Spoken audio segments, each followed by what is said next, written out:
New today, a New York Times report reveals upheaval in the FBI under Director Kash Patel amid his efforts to mold the Bureau into the worldview of President Trump and his allies.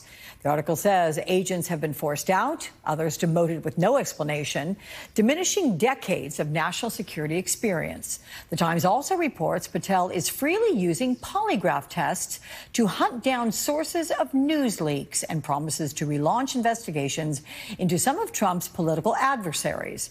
Take a listen to my next guest questioning Patel at a recent House hearing. I am gravely concerned about the utter lack of independence of the FBI and its weaponization under your leadership. I am concerned that the president is using this book, your book, as a blueprint, as he has said. It's a blueprint for revenge. When can I, a former impeachment manager, expect the FBI at my door? Ma'am, you want to know who was targeted by a weaponized FBI? Me. You want to know how and why? Well, you want to know what I'm doing to fix it? Joining me now is Pennsylvania Congresswoman Madeleine Dean. She is on the Appropriations and Foreign Affairs Committees. Welcome, Congressman. Always good to see you. And look, you have cited concerns detailed in this report.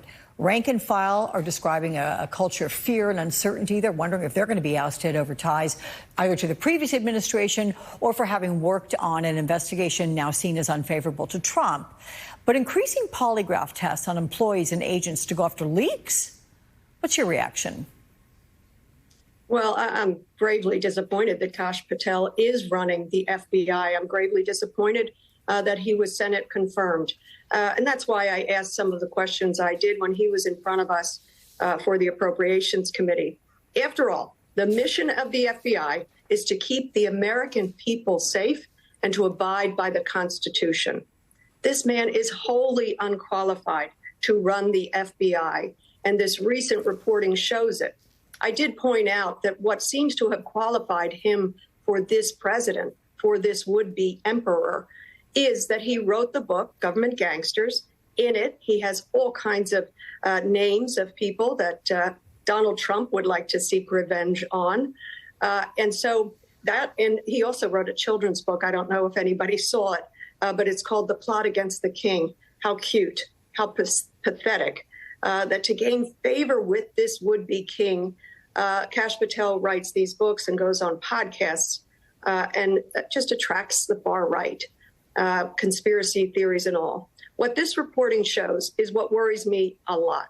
And that is we have really amazing people who work at the FBI, many who have worked for decades. 38,000 folks work at the FBI. They're not there as a political arm. In fact, they are not to be political at all. And what this FBI director is doing is politicizing and also making people afraid of their own work. He's shifting or getting rid of top agents, field directors. He's telling others, take this transfer or you will be demoted. And he's flat out firing others. I've worked with the FBI over the past 6.5 years as a member of Congress, whether on Judiciary or Foreign Affairs or Appropriations now.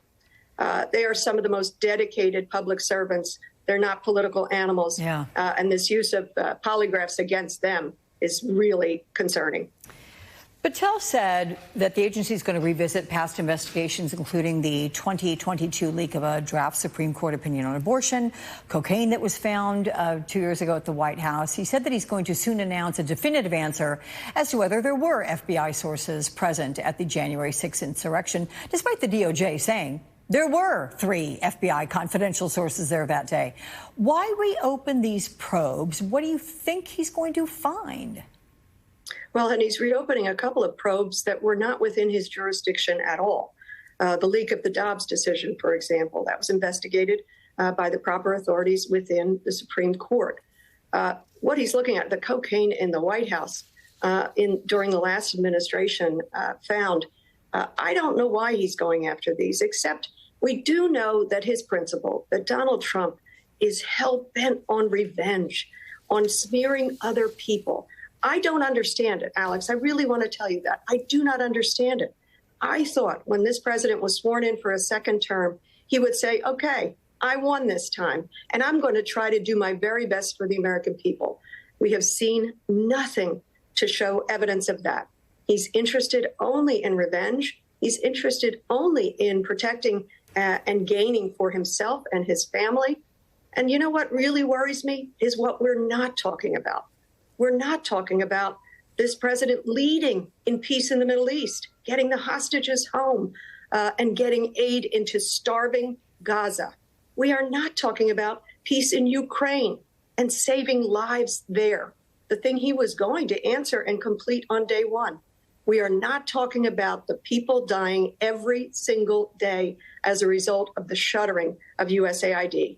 I don't know if you saw the estimates, but a Boston University economist has a dashboard going. 103 people an hour are dying, 2,500 people a day around the globe because of our failure to pay attention, keep the eye on the ball of other countries who are struggling, suffering, starving, or at war. That was a lot to take in, and I'm still digesting it all. But yeah, let me ask you one last question, though. It's relative to Elon Musk, who officially stepped down from his role as a special government employee. He's left a trail of upheaval across government agencies. He also racked up significant personal benefits, and that would include new, lucrative government contracts for SpaceX. He hopes to continue to be a friend and advisor to the president. That's a quote. What legacy does Musk leave behind as a political operator? And do you expect Doge to carry on his work with the same fervor in his absence? I do need a quick answer. I'm sorry for this. A fiasco, just an utter fiasco. Harmful to the administration, harmful to our country. He went in with a shiny chainsaw, and it's funny, strange, he goes out with a shiner. I think it's a metaphor for the black eye that his brief time in office will leave on this administration. Okay. Madeleine Dean, it's always good to speak with you. Thank you so much. You gave us a lot to think about, too. Thanks. Thanks.